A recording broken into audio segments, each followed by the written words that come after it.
Greetings and skeletations, my new ghoul friends. I'm Naomi Dillon Sass, resident podcaster here at UIC Radio, and I'm taking you along with me to visit something grave today. This is where hauntings feel like hellos. Welcome to season 2 of a podcast for everything in the horror genre, from movies to mythologies and mysteries. This is She's in the Crypt.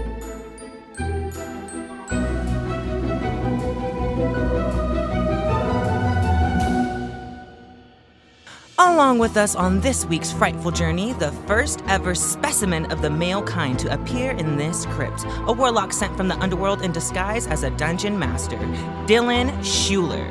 I had to call upon the spirits to get the most knowledgeable individual for this episode. The two of us are going to be talking about one of the most successful movies adapted from a game, Dungeons & Dragons: Honor Among Thieves, directed and written by John Francis Daley and Jonathan Goldstein, starring major celebrities like Chris Pine, Michelle Rodriguez, Justice Smith, and Regé-Jean Page. In this story, we follow a group of individuals who resort to stealing to make a living for themselves. This is a story filled with magic, friendship, betrayal, and potatoes. We're going to be using the storyline of this movie to talk about similar scenarios that have transpired in real Dungeons & Dragons campaigns. In this fictional world, there is no need for a trigger warning. This time, because today's topic should be everyone's preferred potion. Ghoul, don't you dare try to skip out on this episode. But if you're not a D&D fan, go ahead and just leave us a like on your way out and be sure to tune in next week for a different dark discussion. After this quick break, I'll be back with Dylan. Together, we'll be doing some grave digging into a movie that the world didn't know they needed. I'll be rolling in my grave with excitement while you listen to this quick message from beyond.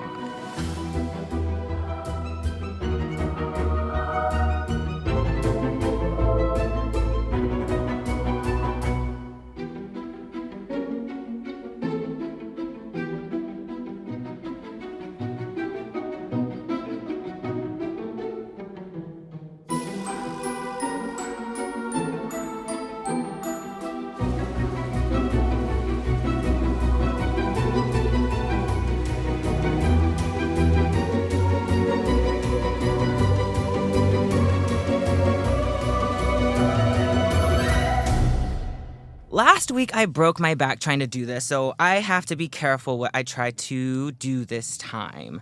I've read somewhere that the secret to a potent spell is a powerful rhyme. Let's see. On this frozen winter day, with the breeze much cooler, I summon the crypt's next guest, Dylan... Damn, what was his name? Bueller?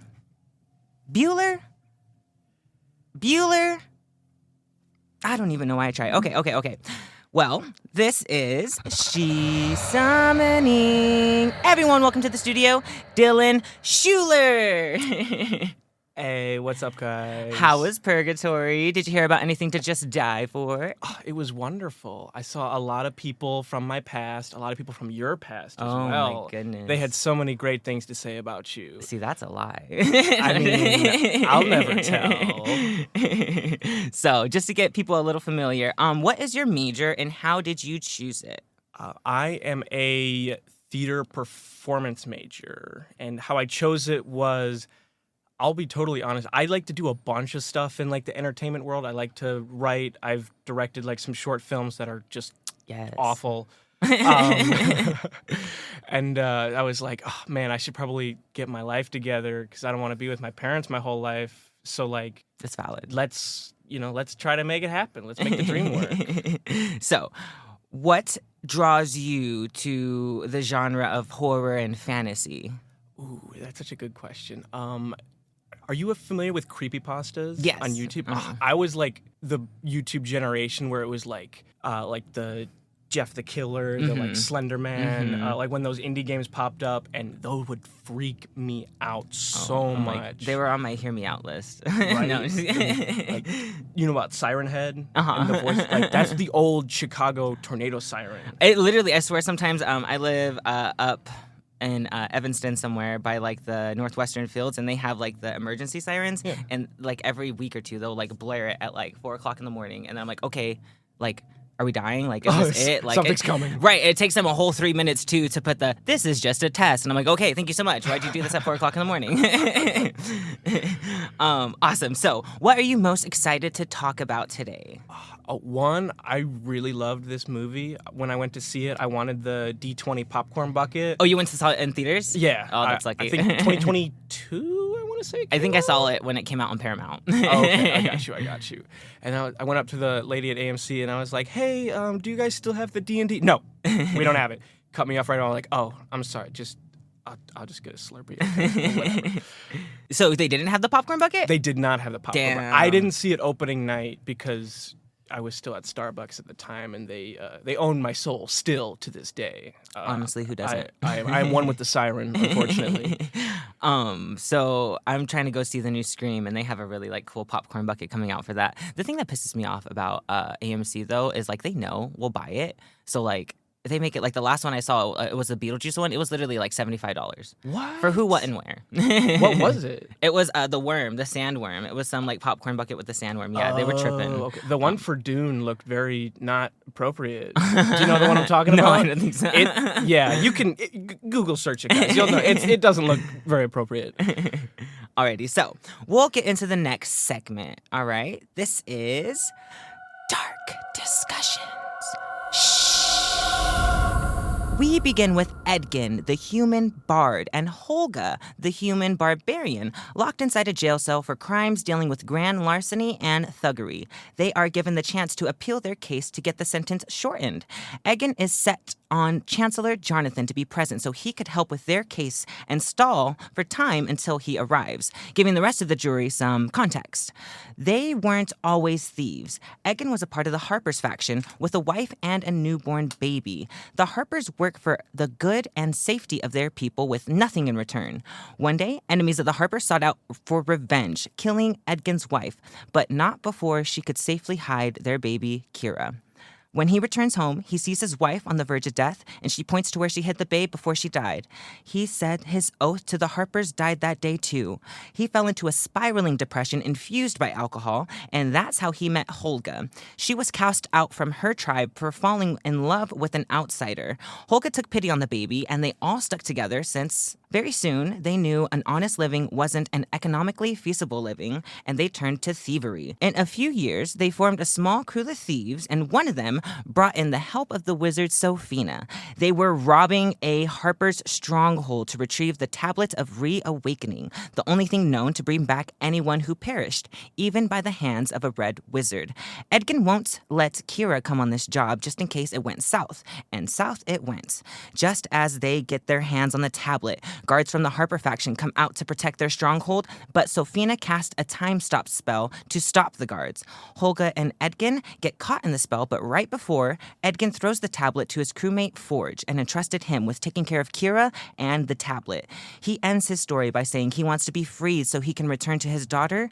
Jonathan, a bird-like humanoid, comes in, finally, and the two prisoners grab onto him, then jump out the window to escape. As they're plummeting, the other chancellors were trying to stop them because they actually approved their pardon anyways, so they kind of escaped for no reason. They would have just waited 5 more seconds. So, first and foremost, what was the funniest part of this section of the movie for you? Of that specific section? Yeah, just the little intro, context, backstory. I don't know. I was just so happy to see Chris Pine because Right. I was a big Captain Kirk fan when the Star Trek reboot came out. And also my first D&D character, believe it or not, was a bard. Oh, nice. And I was like, did he make it for me? They know me. This is so cool. I think the funniest part for me, it was just literally one part. It was random, but when they were trying to escape, Holga threw a potato at them, and then one of the chancellors, she was like, "She's throwing potatoes," and I don't know why. That's just been a vocal stem since I've been watching this movie. She's throwing potatoes. So, in any of the D&D campaigns you played before, have you found yourself in jail before? Yes. Are you saying as a player or as a DM? As a player. As a player. Mm-hmm. Yes. So my first character, Judd Stonewall, he was an actor bard. Nice. And he was very famous for his, or at least he thought he was famous, for his award-winning role as Ravager Bloodback. Oh, there you go. And so every time he would go to talk to people, oh, you know who I am, right? Isn't that the porn star? Yeah. Oh, no, Bareback. No, I'm kidding. And he would go up to people and just be like, "Hey, like you know who I am, right?" And then DM would roll a d20 and just be like, "No, Nope. I have no idea who you are." Okay, and then so I was causing some trouble with these. I forget what the D&D race is, but they're essentially like coyote people. Right. And we got in a fight at a bar, and then immediately they put us in jail. And so now it's like, okay, I guess we'll end the session there. And I watch my DM like crumble up his paper of his plans for the day, like. Okay, I guess next week we're doing the jailbreak. Like, Right. thanks a lot, Dylan. Like, oh, you're welcome. I'm just having a good time. Right. I mean, so as a dungeon master, then on the other side, what are some of the actions that a group can do that can send them to jail? If you basically like mess with the townsfolk and then just totally, what's it called? I forget what the term is. Chaotic. Yeah, like I think it's a hobo, not a hobo junkie, but basically if you're a murder hobo, if you are considered one of those, you just kind of murder the townsfolk just because you want to or you want more power. Very easy way to get sent to jail. Or if you get caught stealing, if you sleep with a king's mistress that you're not supposed to, but I mean, they're called a mistress. Right. And then the king's like, oh, but I know I have a wife, but I also have this mistress. You can't do that. That's not okay. And then, he gets butthurt. And there you go. And then he's like, oh, well, just send them to jail. And it's like, it never happened. Honestly, I would probably get sent to jail for stealing. Life is rough out there in them streets. Life really do be rough. But hey, that's why we play D&D. We want that escapism. So to get on with the story, we are going to go and... Okay. Edkin and Holga set off to find Forge and Kira. Coincidentally, they find a flyer showing that Forge became a Lord of Neverwinter. They finally get there and are reunited with one of their old crewmates, one of their old crewmates and Kira. What should have been a happy reunion quickly turned sour when it's revealed that Forge has been lying to Kira about why her dad was arrested. He told her that her father was after a tablet of riches. Kira is overcome with disappointment in her dad and leaves the room. In this exchange, Edkin realizes that Forge always wanted them to be caught so he could have the tablet himself, and now his daughter too. Forge admits that he never wanted a kid, but now he sees that shaping a kid in his image is like playing God. The wizard Sofina is still by his side and captures Holga and Edgin while Forge leaves. The wizard gives order to the guards to kill the two and leaves herself. To the think of Holga's bad bitchery, the two escape and leave Neverwinter to think of a plan to get Kira back. They go to find their old crewmate Simon the sorcerer. Forge keeps lying to Kira by telling her that he gave the tablet of riches to her father and he left with it. When Holga and Edgin find Simon, he's putting on a mediocre magic show as a disguise to rob people. When Simon sees his old friend in the crowd, it makes him lose focus, giving up his trick. The patrons start to attack Simon, and he uses his magic to blow himself away, landing on the horses of his old friends. Simon told them that as soon as they got caught all those years ago, Sofina tried to kill him while Forge complicitly watched. When going over their plan to get back into the vault, they realize that they're going to need the help of a druid, and Simon knows just the girl, Doric. Simon tried to date her in the past, but his lack of confidence gave her the ick. She agrees to help take the Red Wizard down because it'll protect the people she cares about, the Emerald Enclave. Doric, being a wild shape, transformed into many different creatures. She turned into a fly, eavesdropping on the wizard, and she found out that the vault holds the Tablet of Reawakening is sealed with the Mordenkainen. That's the word. The only way to break through that seal is with the Helm of Disjunction. Thankfully, Holga knows exactly where to go to get the helmet. So, during your campaigns and stuff, what was one of the biggest betrayals that has ever happened that you were a part of, whether playing or being the dungeon master for it? Gotcha. As a DM, I like my chicanery. I love shenanigans, especially as a player. So when I finally got to DM, I was like, "Hey, Rose was my player at the time, and I was like, hey, do you want to mess with the party's heads?" And they were like, "Yes, I would love to do that." I was like, "Okay." So I was doing this campaign called The Wizarding West, which basically it's a Wild West style world, but you still have the orcs and goblins and wizards and all the classes of D&D, but it's progressed into the Industrial Revolution, right? So there's these people called the ESB, the Elven Security Bureau, which are the cops of this world. And Rose, this the player was the character was Delilah, this fairy cleric who was definitely like Rose definitely wanted to like do some I don't want to curse, want to do some chicanery, some shenanigans. Some chicanery. So I was like, okay. So basically, this one of the ESB agents came up to their cabin that they were staying in and basically sent them a message, which is like 25 words, right? That you'll hear 25 words and then you can say 25 words back. And so they were like, hey, like come outside. I have like a deal for you. Like, hey, there were a couple outlaws in the party. Hey, if you give up, this person and this person, I'll give you a little money. And they were like, all right, let's do it. Let's do it. So immediately they had this contract in the back of their pocket and they were trying to hide it. So I'd be making them roll like sleight of hand checks to see like, oh, can you still hide it? Like, is it like, where is it? And then eventually they rolled a nat 1 on their sleight of hand check. So the thing fell out of their pocket. Everybody in the party's like, what's that? What's that scroll you got there? They read it like, and immediately they're at this dinner table, like Thanksgiving. Everybody pulls out guns, pulls out the bows, crossbows, and everyone's like, all right, who's lying? Who's on our side? And all like the tension that was in the party, because this is like session 3, so like the chemistry of the party wasn't quite there yet. All that kind of formed, and everyone was kind of cool after that, where it's like, okay, we're on a mission. We need to get from point A to point B. We need to get out of this mountain. We can't be, we can't be trying to sell each other to the government or trying to like get. Now that we got that out of the way, let's really get on to what we have to do in the mission, right? Exactly.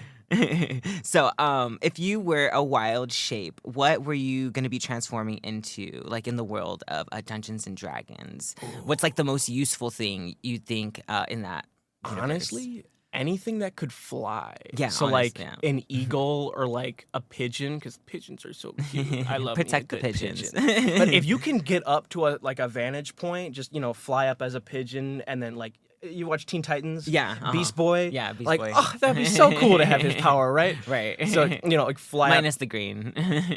But green's my favorite color. Oh, that's valid. Green. That's valid. What's your favorite color? I like black. Like my soul. Like my thoughts. Ooh, dark. Scary. So, what character so far are you relating to the most right now? We basically have the whole gang. We basically have the whole gang here. The main gang. I was going to say Chris Pine's character. What is his character's name again? Edgin. I always want to say Edwin because that's my cousin's name. But honestly, I would say Simon. I loved his... I don't want to spoil it too much. But give me Simon vibes, honestly. Right? Because I love how like unsure of himself he was, and as a sorcerer, all of your magic kind of comes innately, like from your confidence, right? And like you're naturally good at it. Like you don't have to like get practice, not like a wizard or anything. Right? There was something they said. I'm not gonna be able to find it, but there was something they said. They were saying something like magic when he was having the helm on. It said like magic. His uncle said like magic chooses who it possesses. Right. And, like, you don't need to think past that. Exactly. Basically. You just got to, like, trust your instincts. Right. And, like, as an actor, I'm very much someone who, like, when I'm on stage or when I'm doing, like, an improv performance, whatever, I'm very much stuck in my own head where it's, like, I have all these things, like, oh, I have all these tools I got to use, and it just, like, it's so overwhelming when it's, like, you just got to, just relax, streamline it. You know what you're doing. Right. You're going to be okay. And the funniest thing I did in improv, it's, like, just letting go and just trusting your instincts. I don't even know what we were talking about, but, like, I replied to him. I was, like, arguing with my boss. He was, like, letting me go because he, like, got money. And I was like, oh, wow, so you just, like, don't need me to wipe your ass anymore? And then that was good. I don't know. That's great. Everyone was like, what? Right. What did he say to that? Was he stunned? Yeah, no, it was during a class, so, like, that just broke, like, the scene because... what do you say to that? Right. Just like, okay. That's awesome. For me, I think I relate to, I do relate to Holga, not because, like, I feel like, I relate to her because I feel like I, like, would fight like that if I was a barbarian, like, punch first, ask questions later. Right. You got a thing for gnomes? You're right. Is that Honestly, Short Kings, why not? Everybody loves a good short king, right? Somebody has to. That blew my mind when I saw Bradley Cooper as the gnome. That was so funny. That was so funny. Because, like, he's a pretty big actor. I had no idea he was going to be in the movie, and I was just like, wait, he's in this? What? Right. If I ever do movies, it's, like, going to be stupid cameos like that. Or horror movies. I would love to do a horror movie. But I want to be the killer. Ooh, you'd be a really good killer. Right. I could see it. I look good in a mask, you know? So, next we're going to go on to Edgar, Holga, and Simon and Dorg are off to speak with the dead to inquire about this helmet. They just so happen to stop by Holga's ex-boyfriend's house, Marleman, the halfling, the person her tribe kicked her out of for loving. This is Bradley Cooper, you guys. He moved on with his life and wishes the same for Holga. But before she goes, she gathers some of the things she left and asks Marleman if she can keep his walking stick for remembrance. She vows to take down Forge to prove to her tribe and Marleman that they were fools for letting her go. They finally get to their burial site of Holga's ancestors, and it takes them digging up a total of 5 different bodies. Simon's spell allows them to ask a reanimated corpse 5 questions before dying again. Once they find out that the helmet is in the hands of a Thayan named Zenk.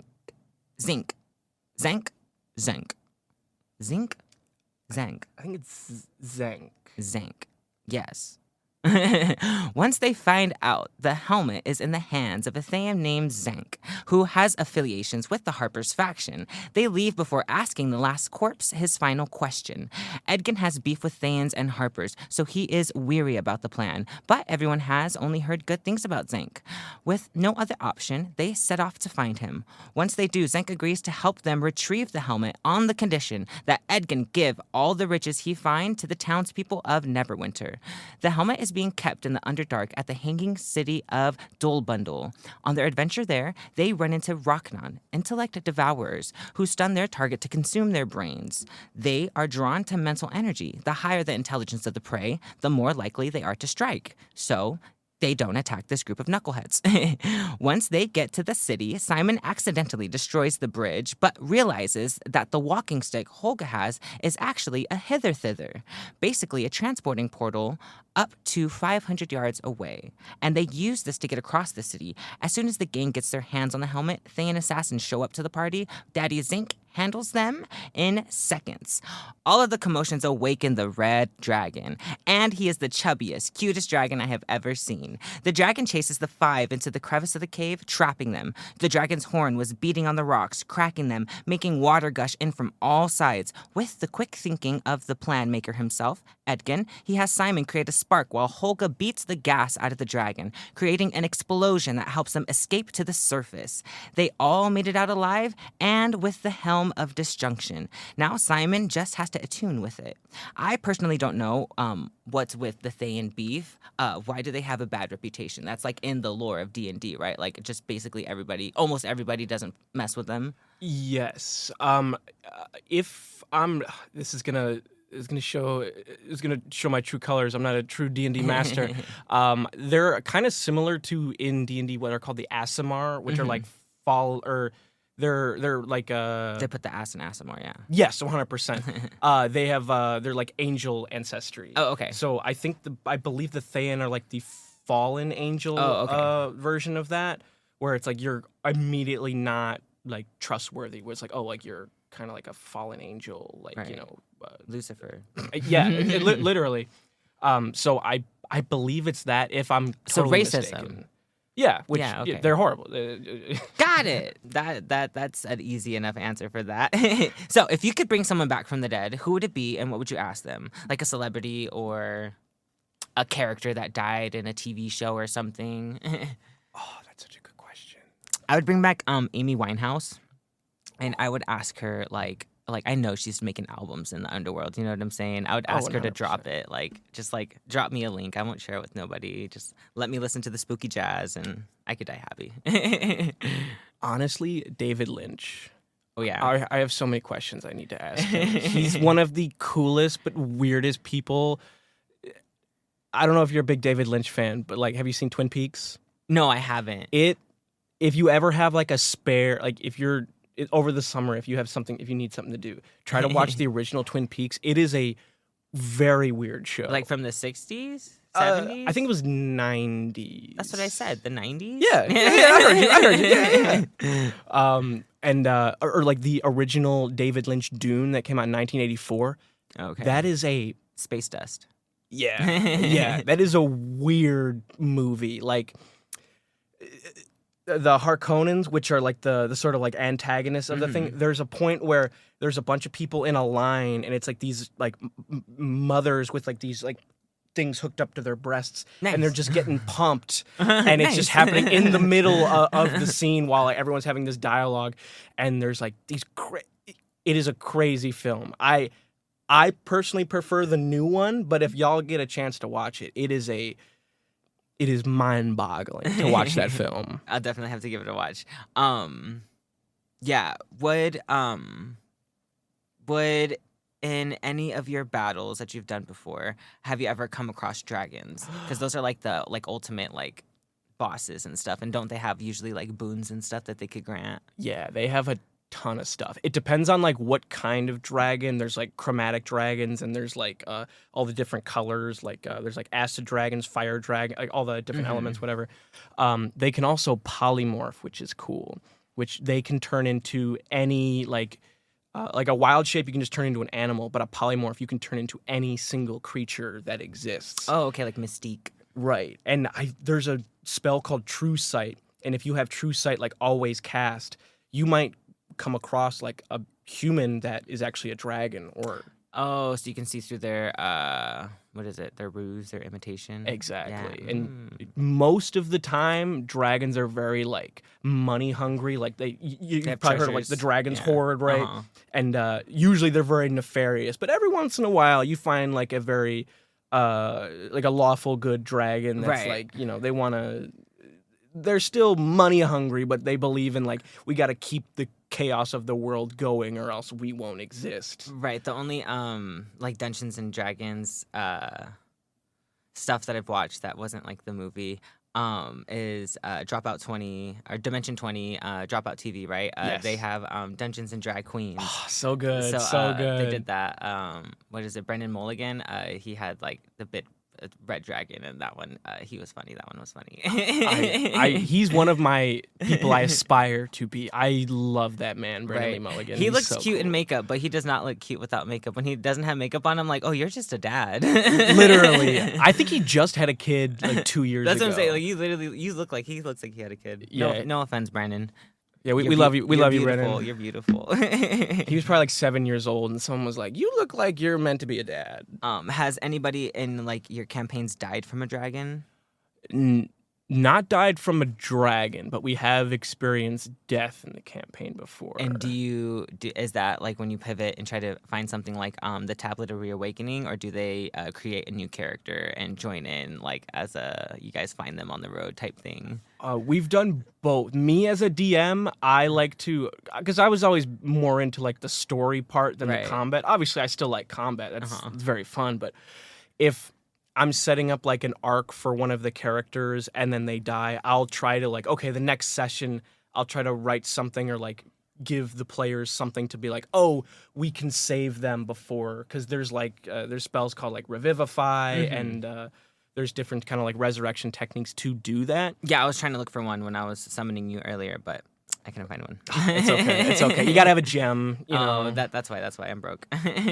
But I've been in campaigns as a player where my character died and I had him for like 2 weeks. I loved him so much, and I was, you know, doing my usual chicanery because he was like a chaotic neutral character, as one would be. And he died, and his last words were, "I'm sorry, guys." And then he died, and Judd Stonewall they put him in a little coffin, and they buried him with his loot, and they kind of just let him sail off into the sunset in his little coffin. It was really sad. And when your campaign's in 20 years from now, you're going to be on the sea, and you're going to see some little coffin sailing towards you, and you're going to be like, who is that? And you're going to have some sort of resurrection potion. Oh, and I can bring him back! My God, it'd be so cool. And he's going to be all decrepit, like when they were digging him up. An NPC, he could just be like an NPC character now. Instead of like your actual character, you can use him as like a toy to like mess with a campaign. So let me write this down. That's a really good idea. Let me do that. You're welcome. Thank you. So, to get on to the rest of the movie, yeah. So, Simon is not having any luck trying to attune with the helmet. With hours of trying, he gets frustrated and reveals to the group that he told Edgin that he wouldn't be able to the whole time. Everyone gets mad that they risked their lives trying to get this helmet that doesn't work. We get a pep talk from Edgin where he confesses he killed his wife because he stole treasure from a red wizard. The treasure was marked, and that's how they found his home, killing his wife inside. He says they can't stop failing or else they fail, which absurdly makes perfect sense. They rally together and figure out a new plan to get into the vault. Holga suggests that they use the Hither Thither to sneak a portal into the vault and do it during the resumption of the Neverwinter's High Sun Games.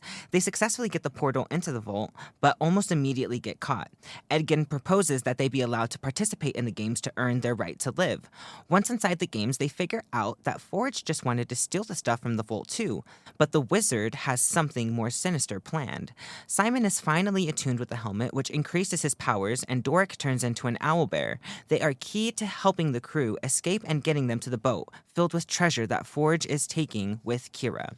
Once they get to the boat, Forge tries to use Kira as a hostage, but Olga throws a potato at him. They thwart his plans and take his boat of treasure and get Kira back. As they are sailing away from Neverwinter, they realize the wizard Sofina is enacting the spell, the Beckoning Death, and Zaz Tam is about to take over the city, so they turn around. To get people out of the arena before the spell takes over, Edgin is true to his promise to Zenk and uses the portal to release the treasure to the people of Neverwinter. Sofina comes down to battle the four of them, and they are all putting everything they have into this fight. As their powers are starting to overwhelm the wizard, she resorts to the time stop spell. They tricked her into thinking it worked, but Simon grew strong enough to counter the spell this time. Doric beats her the hell up as the Owlbear, and together they defeat her and save Neverwinter.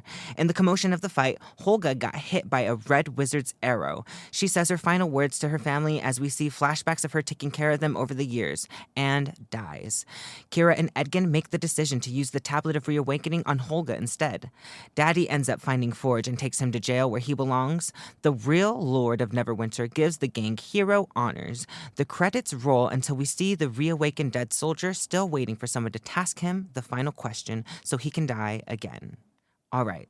So when doing a battle or the big battle in campaigns, like usually the battle that turns them into the heroes, right? As a dungeon master, what are your goals? Would this be like to like end a campaign, like the big final battle? Yeah, okay. One, I want to make sure like I've set up the BBEG, the big evil bad guy. Like set them up as like this big thing where it's like, yes, we're finally in my Wizarding West campaign that I ended last year. It was the Blood King was like the big bad guy, right? We set him up. There were like these like cave drawings that they saw, and there were like so many different things. One of the players was actually the son of the Blood King, so he was the Blood Prince. So I set him up pretty well, and also you want to make sure every character, their arc has been pretty satisfied. Finished, yeah, right? Wrapped like, up. If they were trying to, like, oh, like I really like their family or something. I really like this hot tiefling I've been talking to for a while. Like, what we like end that storyline, whether like, oh, you guys can't be together, or, oh, you can be together, or right, like, yeah, like wrap up each storyline, and then at the end make it satisfying. Like if someone does die, you're gonna have a big funeral and you're gonna try to make it as sappy as possible. Right. But if everybody lives, it's like if you've seen Return of the Jedi, like you want to have like the big festival, make it feel weird, like, or make it feel cool, like this big bombastic celebration. Like we did it, there's finally like there's peace and freedom in the fantasy world. I want to play so bad. I'm such a baby back bitch. Like, I know I would totally get into it. And, like, if it came down to, like, somebody dying, I would be the one being like, don't, no. Because, like, when I was watching Dungeons and Drag Queens, Jujubee's character, Twyla, she was, like, a elf fairy.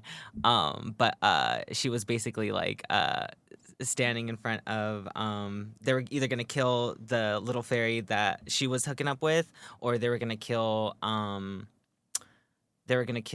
her.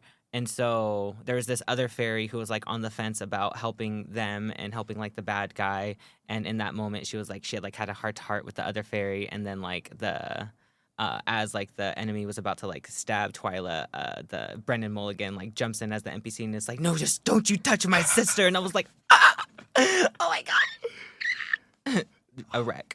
We should have you on if you want to You like should! appear as like a guest star or like should. come in for a couple sessions. I would love that. You should. We have Apollo who was on the pod last week. Last week, yes. And a bunch of other UIC kids. That I we come and be love. evil.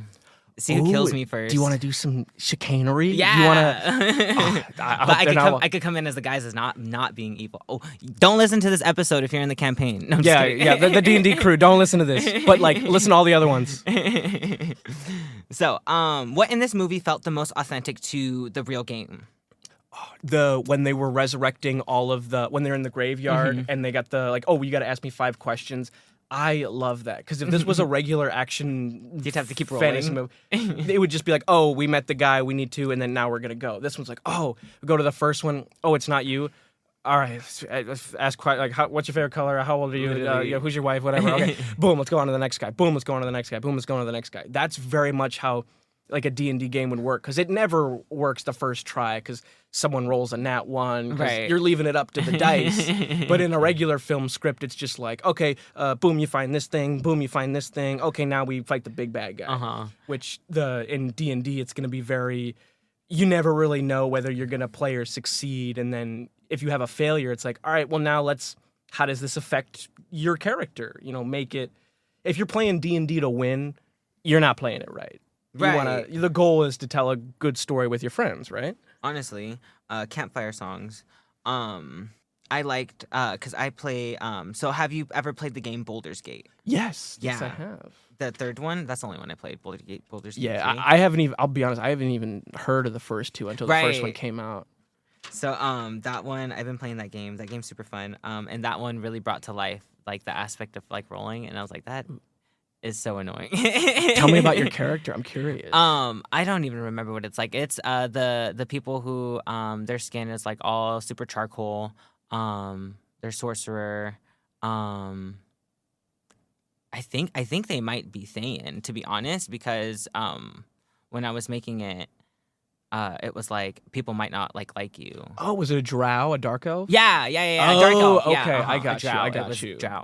That was it. They're very but cool. She's super. Oh, I can't say the word. She's super. See you next Tuesday. Like, that's my favorite part. okay. Yeah, that's my favorite part I about see. like RPG games. I'll literally spend like 4 hours just creating a badass bitch so I can play them. But then you never get to see their face. But still, like, I know. But it's so cool. Those are like some of the funnest characters to play too, especially like if they're like chaotic at all. Like, and they're very see you next Tuesday-esque, like you said. Oh, those are so cool.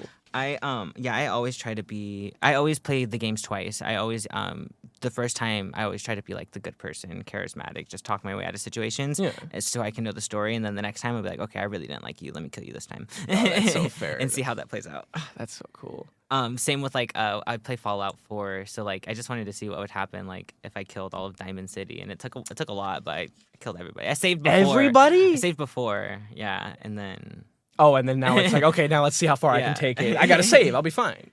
So then, I could go back and be like, okay, LOL, JK. I'm just trying to see if there's anything. Is there anything else in the movie that stood out to you? Is there anything else in the movie that stood out to you that really just like resonated with the spirit of Dungeons and Dragons? Yes. So when they're on the beach and it's kind of like the all is lost moment, they don't really know, and Simon's still trying to attune with the helmet. Right. There's a website called D&D Beyond where, like, if you attune to something, you just click a button and it's like, oh, now I can use this magical weapon. You're good. But if you have a DM that's like, let's make this like a character moment. And so I love that. Like, was it his grandpa or his uncle? Yeah, I think it was his grandpa. His great grandpa. Right, and then he talked to him, and he's telling him all it's already in you. You don't have to. You don't have to stress about it. I thought that was so cool because a lot of the times if you're playing with people that just, and there's nothing wrong with it, it's just a different play style. But like if they're just combat, they're not really worried about the story. It's like, oh, let me kill these goblins and go to the next dungeon and kill these goblins and I got this magical weapon. Okay, press the button, attune to it. What's the next mission? Where do we go now? Who do we have to kill? Who do we have to kill? Even in Baldur's Gate, my luck is fucking bad. Really? My luck is bad in Baldur's Gate. I roll really bad. But that's like electronics. I blame that. I'm like, that's not me. I found the quote finally that I was looking for earlier about Simon's great-great-grandpa. He said, the magic chooses who may wield it, and it does not suffer fools. So, whatever that means. Does not suffer fools. So, like, does not suffer fools, I think, like, means, like, you wouldn't be able to you wouldn't even be able to do a little bit of magic if you weren't capable of doing a lot of magic. So don't act dumb and just do it. Right. Right. And I think it's like you got to be sort of emotionally intelligent to like let the magic into your psyche kind of thing if you're very like bullheaded. Oh, it's very hot. Sorcerers are very hot. So, what do you wish that they had included in the movie about the game that they may have possibly forgot, like some creatures, regions, or like any legendary characters? I guess the one thing I really thought was going to happen at the end or like an end credit scene was it was going to cut to like Chris Pine, Gina Rodriguez, the kid from Pokemon and Jurassic World. And I love him so much, but like poor kid is always he's not even a kid. He's like 30-something. Right. But he's got that like boyish face. Yeah, he's always just typecast as like a loser. And it's like, well, at least you get cast, guy. I mean, like, good for you. He was in the Now You 3 Me or Now You See Me 3, oh, right? Really? I think so. Yeah, I mainly know him from Pokemon, but I honestly loved that movie with Ryan Reynolds. But I thought it was going to cut back to like or like basically zoom out from a table of people actually playing Dungeons and Dragons. Oh, got and it'd be like Chris Pine, but like he's not hot Chris Pine. Like he's all like dorky, or maybe he's really old and he's playing with his daughter, like showing like, oh, like look at what you can do in D&D. Chris Pine is actually like Doric's character. Michelle Rodriguez is actually like Zank. Yes, 100%. And then it's like, but you want to play like. When you make a character, you want to be like either like the parts of yourself that you wish you were more to like kind of help that. And if I got to play the game, I'd really want to be like my own campaign. I'd really want to be a fairy in Baldur's Gate. That's like the one thing they didn't have, and it's like, dude, I want wings. Like, who doesn't want wings? Right? And fairies are so cool. I know in Baldur's Gate there are races now in D&D that are very vast that you can be that they don't have in Baldur's Gate, but. Right. But yeah, fairy is definitely the one where it's like, oh, like, come on, like, who doesn't want to be a fairy? I would definitely like try to sleep my way through all the answers. Yeah, use charisma, and that's like usually what I try to do in all my role playing games is try to have like just be able to talk my way out of anything. You'd be a really good bard. So then I don't have to like fight. Yeah, you'd be a really good bard. Because there's not just like singing bards, there's like actor bards or like, because if you want to use your charisma, like 100%, you'd be a fantastic bard. So honestly, like I knew they were going to bring back Holga and I still cried. I don't know why, but like she's good at dying. I think she died in Fast and the Furious, and she's and they also brought her back. In Fast and Furious too. Right. I mean, it's probably in her contract. Like, if I die, you are definitely supposed to bring me back. Right. Queen Latifah has that in her contract. She now has a no dying in her contract because she would get cast so much as characters that would die, and that wouldn't allow her to come back for sequels or spinoffs or anything because she was really good at dying. Right. Like I think she won an award for her dying in the movie Set It Off. That was an early 2000s movie where her and a group of girls just robbed a bank. And there's like the big O scene at the end where she just like shot the hell up. Wait, she didn't put like, there was a scene where she put like dollar bills in her bra. Didn't they work for a money company? Unless I'm thinking of a different movie with Queen Latifah. I think so. Oh no, I think maybe you're thinking of Mad Money. Yes, yeah. Never mind. That's what I'm thinking of. That was Queen Latifah, right, in that movie? I think so. And there was a white lady in there. Yeah. There was an old white lady. Yeah, I'm pretty sure Queen Latifah was in there. Okay. We get canceled. No, I'm kidding. Oh, no. Awesome. So we're at the part where we get to play one of my favorite games, Slash or Smash. The rules are very simple. I will tell you an iconic horror character, and we will say whether we would slash them or smash them and why. Remember this season, you guys, I'm going to be having a mini vlog series of Slash or Smash with people around campus and posting it to Instagram. I had one with our friend Simon. I had another one with our friend Kelsey. Next week, we will see who's going to be on it. But this week, we have the main group of people from Dungeons and Dragons, this movie. And we're going to start off with Chris's Pine's character, Edgin. Are we slashing or smashing? Smash. Yeah? Yeah, 100%. I'm slashing. What? Not Chris Pine? I will quote Holga. She told him in the movie, he was like, "What's wrong with my lips?" He was like, "They're too big for your face." And for that reason, I'm so sorry. Yeah, and like, you lie a lot. Like, you know, can't do it with a liar. Yeah, he's got that like Han Solo like scoundrel vibe Right. that I find really hot. Right, like he lies in hopes that it becomes true, Right. but that doesn't. Fake it till you make it. Right, that doesn't prevent the fact that you just lied your whole life. Yeah, that's fair. I guess he wasn't the best dad, but he's getting better. Right. He could be your daddy. Yeah, I'll take that. All right, next we have Michelle Rodriguez's character, Holga. Smash. Yeah. 100%. Smash. I'm honestly not like that attracted to like women, but like women like Michelle Rodriguez who are like her. That's mommy right there. Yeah, like her penis is probably bigger than like Shaquille O'Neal's. So for that reason, I'm also gonna smash. And the character too, Holga itself, like, yeah, big smash. Like, I feel like if we got like mugged on the street, I'd be like, okay, Holga, you got this. Right. And then, you know, she'd boom, boom with the hammer and the axe. That's literally what she said during like one of the fights. When they went back to Forge the first time and the wizard told them to go kill them before they escaped, Holga whispered to Edgin and was like, no, Edgin whispered to Holga, so you got this? And she was like, I know you don't. But yeah, definitely. And he's sitting there trying to get I think there's sharper stairs up Right. down there. So next up, we got Simon. He is the sorcerer. I'm gonna say slash. Yeah. I would love to be Simon's friend, Aw. but not his lover. I would do a pity smash, yeah. A pity smash. A pity smash for sure. Yeah, poor guy. I like Simon, but you know, sometimes you gotta be picky. Yeah, at least he's tall, so I can like Yeah, can he's build off got of got that. heart. I feel like he'd be a great husband. nice teeth too. Yeah, 100%. Yeah, pity slash. No, pity smash. I should find a different sound effect for that. So next we have Dork the Druid. I'm gonna say slash. I like druids, but I still see her as Bev from It. Oh, is that who she was? Yeah. In the new one? Yeah, the Andy Muschietti, the part 1 and part 2. Got it. Yeah. But druids are so cool though. Like, Right. I love a good druid because everybody loves nature. Or at least I hope you do. But I was also gonna say slash just because she does just look like a 14-year-old. Yeah.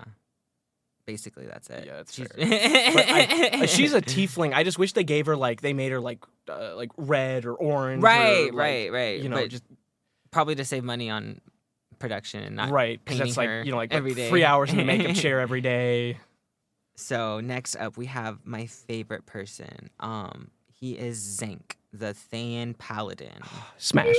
Yeah, 100%. smash. I don't think that, in my opinion, they added him like at the right time in this movie. Because I was like, Chris Pine's whatever. But I was like, where's the eye candy? I need eye candy. Don't they stas? And they brought him, and I was like, there we go. They just needed to have him take his shirt off, and I would have been more happy.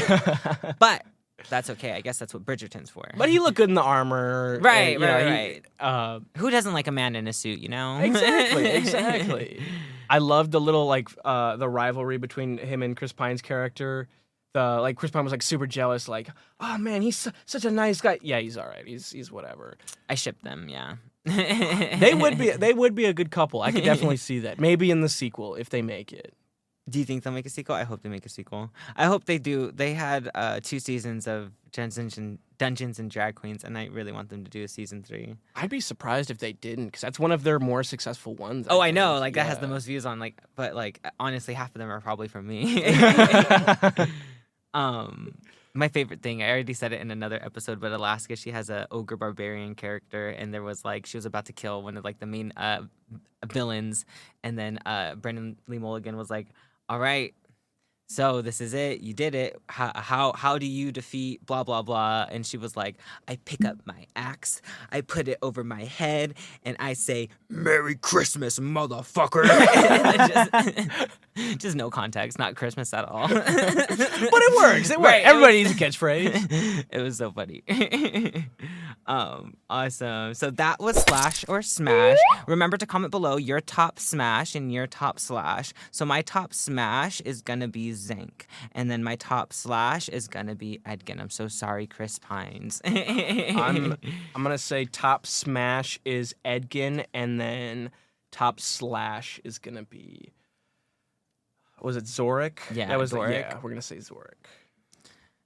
Poor girl. It's okay. She honestly, her character was one of my favorite though. She plays a nonchalant well. Right. Very cool. Yeah, very, just cool. Honestly, that's all it was. She was cool.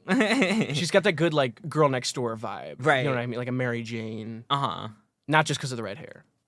So, we have almost dug a hole big enough to fit this topic into, but before we go, this is the part of the show where we answer chilling inquiries from our Crypt Keepers. Today's question is, to the bad bitch holding it down in the creepy crypt. If this message gets to you, then I perfected my telepathy to inscription spell. I am held up in a jail cell and I need to get out. For context, I am actually kind of an aggressive individual, but only when provoked. While I was at the tavern the other night, 2 bloody blokes came brawling in my direction, accidentally hitting me. Well, I didn't accidentally hit them back. I purposefully did. 1, I wasn't aware of my own strength because I had been drinking far too much that night. 2, these punks were brothers and the children of the noblemen in our city. And guess who went to tell Daddy that they got beaten up? Now I am facing life in here, or worse. They have a room where they play reruns of Keeping Up with the Kardashians. The room around here that's the torture room. You spend your last weeks in there, starving to death, nothing to fill you up, but the Kardashian sisters' empty banter. It's rather ghastly, really. Anyways, they deserved an ass kicking, and I deserve to live my days anywhere but here. How would you advise me on my escape? Do I go stealth or guns blazing? If I were to try to talk my way out of a situation, am I supposed to show a little leg? There are a couple of other people locked up down here too. Do I try to free them so there are more people in case I need to fight? I got about 30 minutes before they take me to that damn room. Darkest regards, the one that wants away. So, how we getting dude out? That's okay. Nobody should have to keep up with the Kardashians. Yeah, just all this Kim K. Oh my God. Definitely try to stealth your way out. Right. I like showing a little leg. Right. And if they're like, nah, I'm not into that. You already got your leg out. Kick them. Right. There you go. Use it. And then once you get out, you've stealthed your way out. You've charmed your way out. Get all your buddies, all your wizard friends, all your sorcerer friends, your rogues, your rangers, your clerics, all the townsfolk, start a revolution, go back there, destroy the whole place, and then you guys can become king or queen or whatever you fancy, and then rule the town the way you believe it should be ruled. There you go. I was gonna go like the Scooby-Doo route. When the guards come, just pretend to be a guard and gaslight them and be like, good. I'm here for your shift, dude. I don't know why they put me on this side. You want to switch sides real quick? You've been working a long time. You want a Right. break? You can say it. Go ahead, say it. Let me Yeah. rub your shoulders real quick. Take your shoes off. Start rubbing their feet, and then Like rubbing it over the armor Yeah. and the steel, I don't feel anything. So you could do that. I also personally like guns blazing. So once you have one gun, it's kind of easy to get to the other guns. You just have to put some sort of spell on it to make sure that it doesn't loud like a silencer. So you can steal the first guard's gun. After stealing the first guard's gun, use that to I would shoot off the locks of all of the other people who are locked up, because that's just gonna start a riot. They're gonna try to get out not smartly, and all of the rest of the guards are gonna be distracted with all of their chaos. While they're distracted with them, then you can sneak out the back way, the way God anticipated you to sneak out. I can already tell you're gonna be super fun to play D&D. It sounds so cool. Yeah. So you have two options. Go ahead and do those. I hoped that helped you, and thank you so much for writing in. Please, this episode is gonna come out next week, so hopefully this does get to you in time. I know you said you had 30 minutes. Maybe I will. Maybe I'll hack into their TV system if you get put into the room, and I'll put the podcast on instead. So at least you'll have some saving grace instead. Actual entertainment. Right. Actual entertainment. So I'd like to thank my guest, Dylan, for hanging out today. The Devilish Dylan, do you have anything to plug, like an Instagram, TikTok, or upcoming show? You can follow me at the Dylan Schuler, no caps, no spaces, on Instagram, or you can check out the horrible short films that I've made at Geek Tragedy on YouTube. And also, there's going to be, if you got, or Red Light School District, our improv group here at UIC. Sometimes we play at Second City, the IO Theater, or here at UIC. We're very funny, lots of great people. Come and check us out. Awesome. Yeah, they honestly really are funny. I got to see them perform during one of our convocations, and it was really fun. I wanted to go up there, but I came in late, so I was like, let me not just hop in. We got next convocation. We'll get you up there. Right. Yeah, it's cool. I don't think I have nothing to plug at this specific moment. Just the usual stuff. Nothing new besides this.